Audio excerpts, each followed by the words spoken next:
하겠습니다. 오늘 본문은 우리 그리스도인이라면 누구나 다 아는 아브라함이 하나님의 명령을 받고 아들 이삭을 번제로 드리는 이야기입니다. 그 과정 속에서 아브라함과 아들 이삭이 대화를 하죠. 아버지, 불과 나무는 있는데 번제할 어린 양은 어디 있습니까? 평소 아버지가 제사 드리는 것을 봐왔던 이삭입니다. 그런데 평소와는 좀 다르다는 것이죠. 아버지가 제사를 드릴 때는 항상 제물은 어린 양이었습니다. 그런데 이 불은 아버지가 들고 있고 그 나무는 자신이 지고 있는데 제물에 쓸 어린 양은 보이지 않았기 때문이죠. 그래서 이삭이 생각할 때 좀 의아한 것입니다. 그래서 아버지께 궁금해서 묻습니다. 그때 아버지 아브라함의 대답이 무엇입니까? 하나님이 자기를 위하여 친히 준비할 것이다. 여러분, 얼마나 멋진 말입니까? 하나님이 아들 이삭을 제물로 바치라고 하셨으니까 당연히 양은 없는 겁니다. 그렇다고 해서 네가 양이다, 네가 번제물이다 이렇게 아들한테 또 말할 수도 없지 않습니까? 우리가 일의 결말을 보면 아브라함의 대답대로 하나님께서 모두 다 준비해 놓으셨습니다. 그래서 아브라함은 그 땅 이름을 여호와 이레라고 하죠. 여호와께서 준비하신다. 즉 아브라함이 이삭에게 대답한 그대로 하나님이 이루신 겁니다. 우리는 아브라함의 이 대답을 놓고 정말 믿음의 조상다운 정말 대단한 위대한 대답이다라고 우리는 그렇게 평가를 합니다. 그리고 또 놀라는 것은 하나님께서 아브라함의 말한 그대로 이루어 주셨다라는 것을 보고 우리는 또 놀라게 됩니다. 더 나아가 우리도 말을 참 이렇게 믿음으로 해야 합니다. 그러면 우리가 말한 그 믿음의 대답대로 하나님이 이루어 주실 줄 믿습니다. 우리나라 이 속담에 말에 관한 속담이 참 많습니다. 말 한마디로 천냥빚을 갚는다. 말은 해야 마시고 뒤에는 뭘까요? 그렇죠. 고기는 씹어야 맛이다. 대단하십니다. 예로부터 말을 참 중요하게 여기던 민족이죠. 한국 체조 역사상 처음으로 금메달을 딴 이 양약선 선수가 금메달을 딴 후 이 비닐하우스에서 살고 계신 부모님께 금메달을 따면 내가 꼭 집을 지어 드리겠다라고 했더니 바로 한 건설회사로부터 전화가 와서 아파트를 주겠다라고 이렇게 연락이 왔다는 겁니다. 만약에 이 양약선 선수가 그 말을 하지 않았다면 아마도 이런 행운은 오지 않았겠죠. 그만큼 말에는 엄청난 힘이 있습니다. 민수기 14장 28절에서 하나님은 자신을 가리켜 이렇게 맹세하십니다. 그들에게 이르기를 여호와의 말씀에 내 삶을 두고 맹세하노라. 너희 말이 내 귀에 들린 대로 내가 너희에게 행하리라. 사실 이 말은 좋은 말은 아닙니다. 이스라엘 백성들이 출애굽을 하여서 이제 가나안을 목전에 두고 하나님 가나안 땅을 주신다고 했는데 이들은 정탐꾼을 보내자고 하죠. 그래서 하나님 말씀을 어기고 정탐꾼을 보냈는데 그 땅을 우리가 차지할 수 없다라고 합니다. 그래서 이스라엘 백성들이 막 통곡하고 울면서 애굽으로 돌아가자 난리가 나죠. 그 말을 들은 하나님이 너희 말이 내 귀에 들린 대로 내가 너희에게 행하겠다. 그래서 이스라엘은 40년 동안 광야 생활을 하게 된 겁니다. 그들이 원망한 그대로, 그들이 들어갈 수 없다라고 말한 그대로 하나님이 하겠다라는 것이죠. 하나님은 자신의 모든 삶을 가지고 맹세하기를 우리가 하는 말을 그대로 시행하겠다라는 말씀입니다. 우리가 하는 말을 하나님이 책임져 주시겠다는 것이죠. 그러니 여러분 믿음의 말, 그리고 하나님이 기뻐하시는 말을 하며 살아가기를 축복합니다. 이 아브라함이 아들 이삭의 질문에 하나님이 자기를 위하여 친히 준비할 것이다. 이 말은 아브라함이 믿음으로 한 말인데 여기에는 우리의 상상이 들어가 있습니다. 또 그렇게 되기를 바라는 믿음에 의한 말이죠. 은혜로운 해석이지만 믿음이 더해진 상상입니다. 더구나 이렇게 상상하는 이유는 우리는 이 사건을 처음부터 끝까지 모두 다 알고 있기 때문이죠. 이미 결과를 알고 있으니 그 결말에 비춰서 선지시겠다로 우리 이렇게 해석을 하게 됩니다. 저는 아브라함이 이삭에게 하나님께 자기를 위하여 친히 준비할 것이다. 이렇게 대답한 것은 그동안 쌓여진 믿음에 의한 대답이라고 생각을 합니다. 사실 아브라함이 이 일들을 예측할 수도 있었을 것이고 아니면 예측하지 못했을 수도 있습니다. 즉 이삭의 질문을 미리 알고 아마 이런 질문을 할 거다라고 생각할 수도 있고 아니면 생각하지 못했을 수도 있습니다. 하지만 이 아브라함의 대답은 그동안 쌓여진 믿음에 의해서 이런 대답이 나온 것입니다. 하나님은 분명히 내 아들 내 사랑하는 독자 이삭을 데리고 모리아 땅으로 가서 그곳에서 번제로 드리라. 이렇게 분명하게 말씀했습니다. 그러나 이런 음성을 들었다고 사실 이삭에게 하나님이 너를 그 모리아로 데리고 가서 번제로 드려라. 너를 죽여서 창자를 꺼내고 태워서 너를 드리라고 했다. 사실 이렇게 말할 수는 없습니다. 그래서 생각한 대답이 하나님께서 하나님을 위해서 미리 준비해 놓을 것이다. 이 대답을 합니다. 사실 순간적으로 임기응변인데 사실 너무나 멋진 말입니다. 이삭을 번제로 드리는 순간을 미리 예상할 수 있는 그런 멋있는 말입니다. 이런 상황을 통하여 우리는 우리가 따라야 할 믿음이 무언가를 이 아브라함의 대답에서 우리는 볼 수 있습니다. 사실 우리도 살다 보면 이런 말을 할 때가 있습니다. 하나님이 책임져 주실 거야. 걱정하지 마. 하나님이 함께 하시니까 잘 될 거야. 기도하면 돼. 사실 우리가 이렇게 말하는 것은 내가 그런 일들을 겪었고 또 그 일들을 겪으면서 얻게 된 이 믿음입니다. 그래서 확신을 가지고 하나님이 그렇게 해주시기를 바라며 우리가 그 말을 하는 겁니다. 그리고 우리는 아브라함이 했던 멋있는 말들을 보면서 우리가 믿음에 대해 다시 한번 생각해보고 우리도 믿음의 조상을 따라 이런 믿음의 멋진 말을 할 수 있는 우리 성도들이 되기를 축원합니다. 그렇다면 오늘 말씀을 통해 어떤 것들을 볼 수 있을까요? 먼저 하나님이 우리에게 요구하시는 믿음은 선택이라는 겁니다. 하나님이 오늘 아브라함을 부르시죠. 아브라함아, 아브라함아. 아브라함이 제가 여기 있습니다. 아브라함에게 하나님은 내 아들 이삭 독자를 데리고 모리아 땅으로 가서 내가 내게 일러준 그 산에 가서 그를 번제로 드리라. 하나님이 왜 이런 요구를 하셨을까요? 답은 있습니다. 답이 뭘까요? 1절에 있습니다. 하나님께서 아브라함을 시험하시려고. 즉 하나님이 아들 이삭 독자를 번제로 드리라고 하신 이유는 아브라함을 시험하기 위함입니다. 즉 이삭을 받기 위함이 아니죠. 이삭을 번제로 받기 위함이 아닙니다. 아브라함을 시험하기 위함이죠. 그런데 하나님이 아브라함에게 야 내가 너를 시험하려고 하는데 아들 이삭을 데리고 번제로 드려라. 이렇게 말해주면 얼마나 좋겠습니까? 그런데 하나님은 그렇게 하시지 않았습니다. 하나님께서 아브라함에게 어떤 행동을 하기를 요구하셨던 겁니다. 그런데 한번 생각해 보십시오. 사실 전능하신 하나님이니까 사실 아브라함에게 이런 요구를 하실 이유가 없습니다. 그럴 필요가 없죠. 전능하신 하나님이 당신의 능력으로 그냥 그렇게 되도록 하시면 됩니다. 하나님이 사람의 마음을 바꾸시는 거, 사람의 마음 가운데 역사하는 거 사실 하나님이 하시고자 하면 얼마든지 할 수 있죠.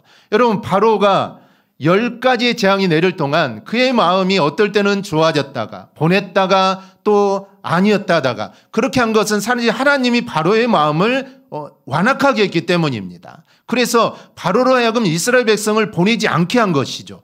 사실 재앙 하나로 피재앙 하나로 이스라엘이 나올 수 있습니다. 그런데 하나님이 바로의 마음을 강팍하게 하신 것이죠. 그 마음을 주장하신 것입니다. 그래서 아무리 재앙을 내려도 바로는 이스라엘 나가는 거 허락하지 않습니다. 10번째 재앙까지 그렇게 가도록 하나님 그 마음을 주장한 것이죠. 하나님께서 아브라함의 마음을 그렇게 하시면 되는 겁니다. 그런데 하나님은 그렇게 하지 않았다라는 것이죠. 그렇게 하면 너무나 쉬운데 하지 않았다라는 것입니다. 그렇게 하신 것은 하나님께서 무언가를 아브라함에게 요구하시는 것입니다. 뭔가를 요구하는 것에서 우리는 우리의 믿음이 무엇인지를 우리는 볼 수 있습니다. 믿음은 믿는다 말로 하는 것으로 여러분 결정되는 게 아닙니다. 믿음은 하나님께서 던져놓으신 것에 대해서 그것을 내가 할지 안 할지를 선택하는 것. 여러분 이게 바로 믿음입니다. 믿음은 명사가 아니라 동사입니다. 근데 사실 우리는 믿음을 자꾸 명사로 생각하죠. 그러다 보니까 믿음이 무엇이냐라고 물으면 믿음을 추상적인 것으로 생각을 합니다. 믿음이 뭘까? 어떻게 대답해야 할까? 우리가 생각하는데 여러분 믿음은 명사가 아니라 믿음은 동사입니다. 그래서 여러분 누군가가 나에게 믿음이 무언가라고 물어보면 여러분 생각할 필요가 없습니다. 믿음이 뭘까? 기도를 많이 하는 게 믿음일까? 그런 게 아닙니다. 믿음은 동사입니다. 즉 내가 예수를 믿고 내가 어떻게 변화되고 내가 어떤 일을 행한가를 말해주면 됩니다. 그게 바로 이 믿음이라는 것이죠. 믿음은 가졌는데 내가 믿음이 있다고 말을 하는데 삶에는 행동에는 믿음이 없습니다. 그런데 하나님은 우리에게 던지신 믿음은 명사가 아니라 바로 동사입니다. 너 이거 너한테 내가 던지는데 너 어떻게 할래? 너 이거 할래 말래? 이게 바로 믿음이라는 것이죠. 할지 안 할지를 우리는 결정해야 합니다. 그리고 행동으로 보여줘야 한다는 것이죠. 사랑도 명사가 아니라 동사입니다. 여러분 많은 사람이 서로 정말 사랑한다고 하죠. 죽고 못 사는데 왜 그렇게 깨집니까? 그거는 사랑을 명사로 생각하기 때문이죠. 사랑한다라고 생각만 하지 그 사랑하는 것을 내가 어떻게 나타내야 하는지 이런 것은 별로 생각하지 않습니다. 그러니 사랑한다고 생각하면서 내가 너를 정말 사랑한다, 내가 죽도록 사랑한다고 하면서 서로 힘들게 하고 이 상처만 주는 겁니다. 여러분 그건 진짜 사랑이 아닙니다. 진짜 사랑은 생각이 아니라 표현되어야 합니다. 사랑을 표현해야 하고 서로를 여러분 배려해야 합니다. 여러분 그게 진짜 사랑입니다. 하나님이 바로 그렇게 하셨습니다. 우리가 성경을 보면 하나님이 우리를 사랑하신다라는 말 얼마나 많습니까? 직접적으로 말로 내가 너를 사랑한다. 아니면 선지자를 통해 내가 너희들을 사랑한다. 또 어떤 사건을 통해 하나님의 사랑을 많이 보여줍니다. 그런데 하나님은 말로만 사랑을 하지 않습니다. 말로만 사랑한다, 내가 너를 사랑한다라고 말했다면 사실 그 사랑은 마음에 와닿지 않을 겁니다. 그런데 하나님은 그 사랑을 행동으로 옮기시죠. 우리를 향한 사랑을 확증하십니다. 로마서 5장 8절 우리 한 목소리로 보겠습니다. 우리가 아직 재현되었을 때에 그리스도께서 우리를 위하여 죽으심으로 하나님께서 우리에 대한 자기의 사랑을 확증하셨느니라. 아멘. 말하자면 죄인을 위한 예수님의 십자가의 대속의 사건이 하나님의 사랑을 입증하는 결정적인 증거라는 겁니다. 하나님은 나를 사랑한다는 것을 말로만 하지 않았습니다. 나를 위해 독생자 예수 그리스도를 이 땅에 보내주시고 내 죄를 대신해 십자가에 달려 죽게 하셨습니다. 그래서 우리가 하나님이 나를 사랑하지 않은 것 같아 하나님의 사랑이 무엇냐라고 우리가 물은다면 하나님은 예수 그리스도를 이 땅에 보내시고 그를 십자가에 달리신 이 사건을 우리에게 보여줄 겁니다. 내가 너를 이렇게 사랑한다. 내가 너를 사랑한 것이 바로 이거다. 내 아들도 아끼지 않은 그 사랑이 바로 내가 너를 사랑하는 그 사랑이다라는 것이죠. 그런데 그 사랑은 우리가 죄인 되었을 때입니다. 즉 하나님과 원수라는 것이죠. 원수지간에 있었을 때라는 것입니다. 그 원수가 되었을 때 하나님의 사랑이 바로 우리에게 나타났다라는 것입니다. 여러분 이게 진짜 사랑이 아니면 여러분 무엇이겠습니까? 우리는 이 사랑을 받은 자입니다. 여러분 사랑은 움직이는 겁니다. 그 사랑을 받은 자답게 여러분 살아가기를 축복합니다. 그 사랑의 감격을 가지고 여러분 살아가십시오. 그리고 그 사랑을 전하며 또 살아가기를 축원합니다. 아브라함에게 이삭을 제물로 바치라고 하시는 것은 행동을 요구하는 것입니다. 이 요구의 아브라함은 둘 중에 하나를 선택할 수 있습니다. 요구하신 대로 이삭을 제물로 바치든지 아니면 인간된 도리로는 도저히 할 수 없기 때문에 제물로 바치지 않든지 아브라함은 선택하도록 하신 겁니다. 그런데 아브라함의 생애를 보면 사실 시작부터 이런 선택으로 시작합니다. 이 갈대아 우르에 있을 때 아브라함이 하나님께서 여호와에게 나타나셔서 너의 고향과 친척과 아버지 집을 떠나 내가 내게 보여줄 땅으로 가라라고 하나님이 이렇게 말씀하십니다. 이 아브라함의 서사의 시작이죠. 아브라함에게 고향, 친척, 아버지 집을 떠나는 선택을 요구하십니다. 그리고 그것을 받느냐, 받지 않느냐는 오로지 아브라함의 몫입니다. 그런데 아브라함은 선택을 하죠. 그리고 고향을 떠나게 됩니다. 오늘 본문도 마찬가지입니다. 아들 이삭을 번제로 드리느냐, 바치느냐, 바치지 않느냐, 아브라함은 선택할 수 있습니다. 그런데 아들 이삭을 제물로 바치는 것을 아브라함은 선택을 하게 되죠. 그 과정에서 생각지 못한 아들 이삭의 질문이 옵니다. 그 질문에 임기응변이었지만 여호와께서 준비하신다라는 아주 멋진 말로 대답을 하게 됩니다. 아브라함은 선택을 했는데 사실 이게 중요합니다. 하나님께서 아담에게도 선택을 하라고 말씀을 하시죠. 에덴 중앙에 선악을 알게 하는 나무를 만들어 놓으시고 그것을 먹지 말라라고 말씀하십니다. 이 먹든지 않든지 그 선택은 오로지 아브라함의 몫이죠. 안타깝게도 아담의 선택은 그걸 먹는 거였습니다. 그래서 결국 모든 인간 안에 이 죄가 들어오게 되죠. 이렇게 하나님은 믿음을 요구하실 때 여러분 선택을 던지십니다. 그리고 그 선택의 몫은 오로지 그 요구받는 그 사람의 몫입니다. 아브라함을 믿음의 조상이라고 이야기할 때 우리는 그가 믿음으로 선택했다라는 점을 여러분 우리는 기억해야 합니다. 여러분 아무것도 선택하지 않으면 여러분 이거는 믿음이 없는 겁니다. 아무것도 선택하지 않으면 그것은 그냥 믿음이 있는 척하며 우리는 살아가는 겁니다. 하나님이 요구하시는 것을 선택하여 하나님을 의지하며 나갈 때 바로 그것을 믿음이라고 합니다.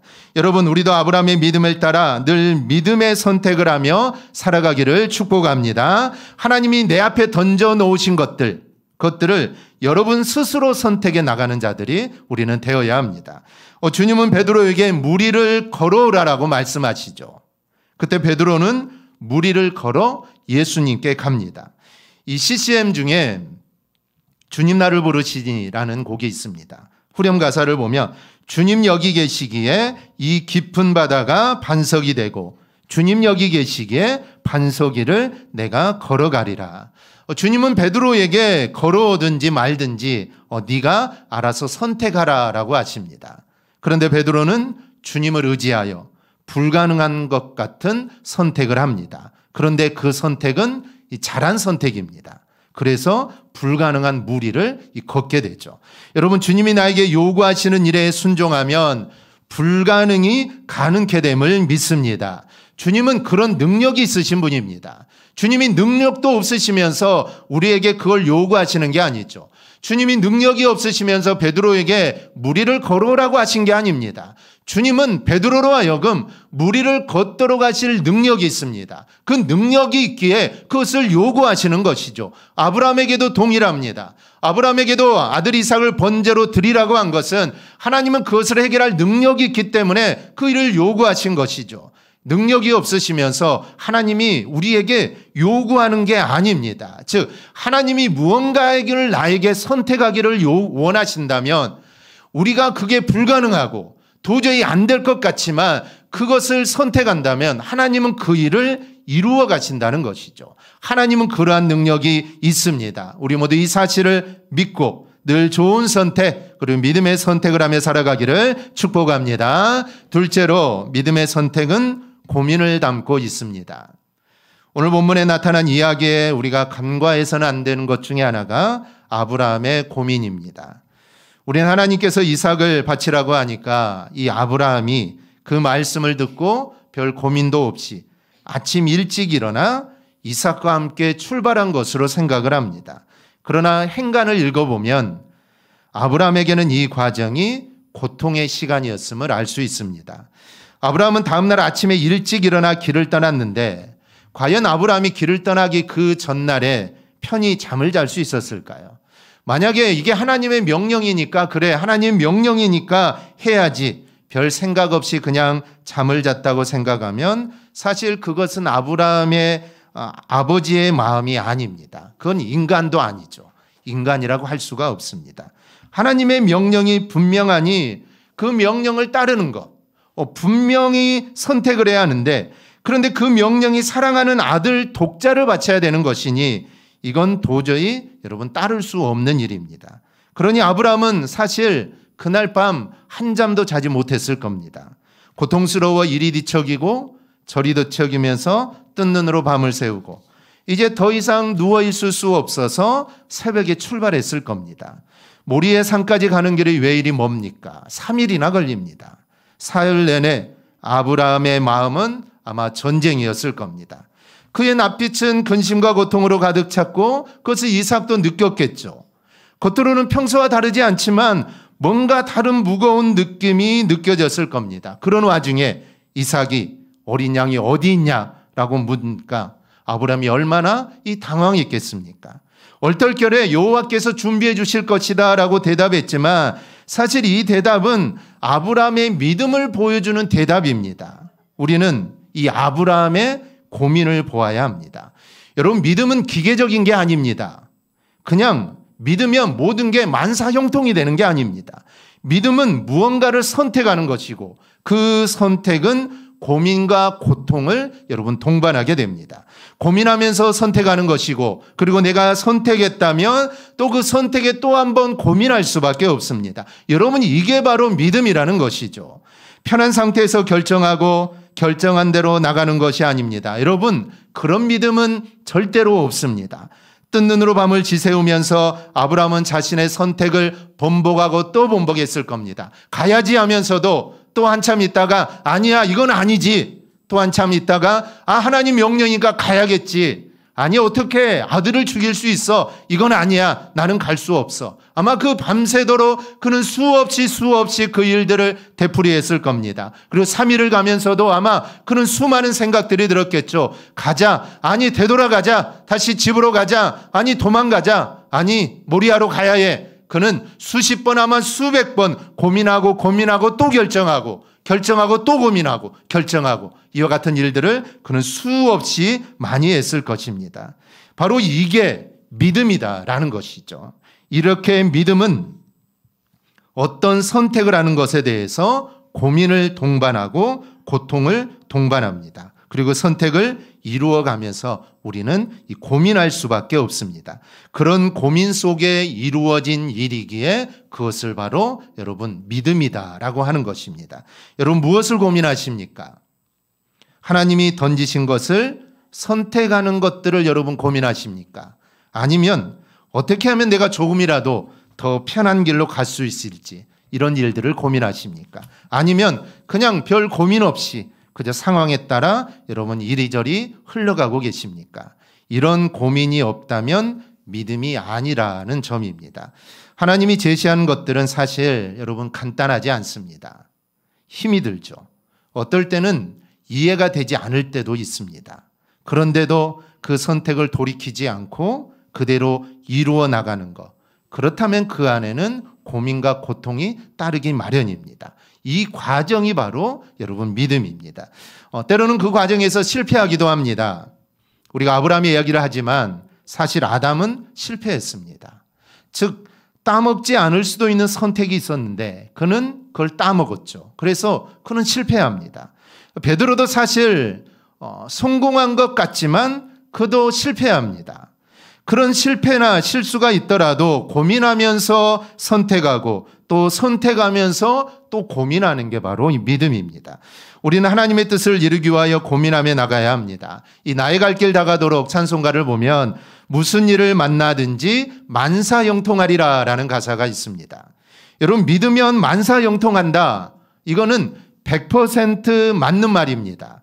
하지만 이것은 결과로서 이야기하는 겁니다. 그 과정은 고민의 연속이라는 것을 여러분 간과해서는 안 됩니다. 그러니 여러분, 하나님이 제시한 것들에 대한 내가 정말 이렇게 할까 저렇게 할까 고민하고 있다면 여러분 믿음 생활 잘하는 겁니다. 그런데 하나님이 무언가를 나에게 던졌는데 내가 기도하는 가운데 하나님이 나에게 감동을 주시고 아니 나에게 하나님이 무언가를 하기를 원하시는 것들을 주셨는데 내가 아무런 고민하지 않고 그냥 그것을 쓰레기통에 버려버린다든지 그렇게 살아간다면 여러분 믿음 생활 잘하는 게 절대로 아닙니다. 여러분 믿음 생활은 고민이 있어야 합니다. 그리고 그 고민은 고통이 따라야 합니다. 아무런 고민 없이 아무런 고통 없이 그냥 흘러가는 대로 믿음 생활한다. 그게 믿음 생활 잘한다고 생각하지만 사실 그거는 믿음 생활 잘하는 게 아닙니다. 우리는 늘 하나님의 뜻을 생각하고 늘 고민해 봐야 합니다. 어떤 게 하나님이 기뻐하시는 일일까? 어떤 게 하나님이 원하시는 일일까? 늘 고민하고 걱정하고 고통 가운데 그 일들을 하나님이 기뻐하시는 일들로 우리는 결정해 나가야 합니다. 그게 바로 믿음 생활 잘하는 것이고 그 사람이 바로 여러분 믿음의 사람입니다. 우리에게도 이런 고민들이 늘 있어야 합니다. 그런 고민들이 있을 때 우리가 주님의 일을 잘 감당한다는 것을 여러분 잊지 않기를 축원합니다. 셋째로 올바른 선택과 그 선택에 이르는 고민을 위하여 항상 묵상하는 게 믿음입니다. 오늘 본문에는 드러나 있지 않지만 우리 행간을 좀 살펴보면 이튿날 아침에 일찍 일어나 이삭을 데리고 모리아 산으로 떠나는 아브라함의 선택은 어떻게 이루어진 걸까요? 사흘길을 걸어가면서 고민하고 또 고민했을 텐데 그 고민에 여러 가지 생각들이 있었을 텐데 그 생각을 다 버리고 그 선택이 변하지 않고 3일길을 걸어가면서 변하지 않고 모리아까지 갈 수 있었던 그 생각과 그 행동은 과연 어디에서 나왔을까요? 오늘날 우리 역시 믿음의 길을 걷고자 합니다. 그렇다면 믿음의 조상 아브라함의 선택이 우리에게도 나타나기를 소망합니다. 그럼 그 선택을 어떻게 아브라함은 할 수 있었을까요? 한번 선택한 그 일이 어떤 상황에서도 흔들리지 않을 수 있었던 이유가 어디가 있을까요? 고민하고 또 고민하고 그렇지만 변함없이 여전히 하나님의 요구에 응답하며 나갈 수 있는 이유가 과연 어디에 있었냐라는 겁니다. 이 본문에는 나와 있지 않지만 이 부분에서 아브라함의 묵상을 우리는 생각해 봅니다. 들려오는 음성이 하나님의 음성이라고 확신할 수 있는 것은 하나님의 음성이 신비하게 들려진 것이 아니기 때문입니다. 하나님은 아브라함에게 아주 선명하게 말씀하셨습니다. 아들 이삭, 이름까지 말씀하시면서 독자 이삭을 모리아 산으로 데리고 가서 내가 지시한 그곳에서 아들 이삭을 번제로 드려라. 하나님의 요구는 정확했습니다. 희미하지 않습니다. 그냥 길을 지나가면서 바쳐라. 하나님 뭘 바치라는 겁니까? 어디서요? 이게 아니라는 것이죠. 잠을 자는데 꿈에 누가 나타나가지고 해라 하고 갑자기 사라지는 그런 게 아니라는 겁니다. 하나님의 요구는 정확합니다. 한자도 틀리지 않고 정확하게 무엇을 해야 되는지, 하나님이 나에게 무엇을 요구하는지 하나님은 아주 정확하게 말씀하신다라는 것이죠. 그런데 그 하나님의 말씀을 내 말씀으로 받아들여서 결단하게 되는 것은 평소의 말씀을 묵상해야 가능합니다. 성경은 아브라함의 묵상에 대해서는 말씀하지 않지만 그 아들 이삭이 자신의 아내를 기다리며 들에서 묵상하는 것을 봅니다. 이것은 아마 아브라함에게 배운 것이라고 우리는 볼 수가 있습니다. 즉 평상시 아브라함이 평상시 하나님 말씀을 묵상하는 모습을 보았기 때문에 그 아들 이삭도 평상시 또 아내를 기다리며 묵상하는 삶을 살았던 겁니다. 아브라함은 하나님께 자신에게 요구하신 것을 받아서 결단할 수 있었던 것은 평소에 깨어 있어서 하나님 말씀을 묵상하고 있었기 때문입니다. 여러분, 하나님의 일은 여러분 그냥 되어지는 게 아닙니다. 내가 하나님의 일에 선택하는 자가 되고 싶고 또 선택을 하는 것을 고민하면서 이루어 나가는 믿음의 사람이 되고 싶다면 여러분 평소에 하나님을 묵상하는 일이 필요합니다. 하나님 말씀을 듣고 또 그 말씀을 붙잡고 기도하는 시간이 필요합니다. 즉 하나님이 나에게 무언가를 요구하시고 무언가를 말씀했다면 그 말씀을 붙잡고 여러분 기도해야 합니다. 이런 것도 하나 없이 어떤 음성이 들릴지를 기다리고 있다면 하나님 말씀도 묵상하는 것도 아니고 기도하는 것도 아니고 그냥 하나님이 나에게 좀 말씀해 주시면 좋겠다. 하나님 저도 다른 사람들처럼 좀 나에게 좀 말씀 좀 해주세요. 너무 헷갈리니까 좀 말씀 좀 해주세요. 묵상하는 것도 없이 기도하는 것도 없이 하나님의 음성이 들리기만을 기다리고 있다면 사탄의 음성이 들려도 그 길을 따라가게 됩니다.